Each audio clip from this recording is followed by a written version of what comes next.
کل ایک بھائی صاحب کہنے لگے پہلے ہی 2 بیٹی ہیں، اب خدا کرے بیٹا پیدا ہو ورنہ میں کسی اور عورت سے شادی کر لوں گا۔ کیوں؟ کیونکہ مجھے اپنی نسل آگے چلانے کے لیے بیٹا ہی چاہیے۔ اچھا، اور اگر اس عورت سے بھی بیٹا نہ ہوا تو؟ کہتے ہیں بیٹا پیدا نہ ہوا تو میں دونوں کو طلاق دے کر تیسری لے آؤں گا، لیکن میری نسل آگے بڑھنی چاہیے، میں اپنی نسل کو ختم ہوتے نہیں دیکھ سکتا۔ ایک بات کہوں آپ سے، سائی وال کی گائے کی ایک مخصوص نسل ہے جو دودھ زیادہ دیتی ہے، اگر اس کی نسل ختم ہونے لگے گی تو پریشانی کی بات ہے، کیونکہ وہ نسل زیادہ دودھ دیتی ہے۔ اسی طرح طوطوں کی ایک خاص نسل ہے جو انسانوں کی طرح باتیں کرتی ہے، اگر یہ نسل ختم ہونے لگے گی تو فکر ہونی چاہیے۔ کیوں؟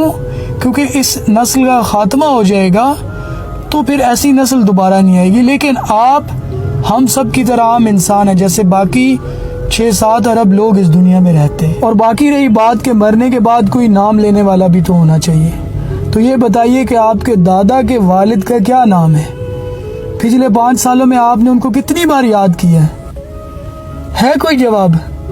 یاد کرنا تو دور، آپ کو ان کا نام تک نہیں پتا۔ اور ویسے بھی علامہ اقبال کو گزرے کتنا عرصہ ہو گیا، آج بھی نصاب میں ان کا ذکر کیا جاتا ہے، ذکر پڑھایا جاتا ہے۔ گنگا رام کو مرے ہوئے کافی سال ہو گئے ہیں، لیکن لوگ آج بھی گنگا رام ہسپتال کی وجہ سے گنگا رام کو نہیں بھولے۔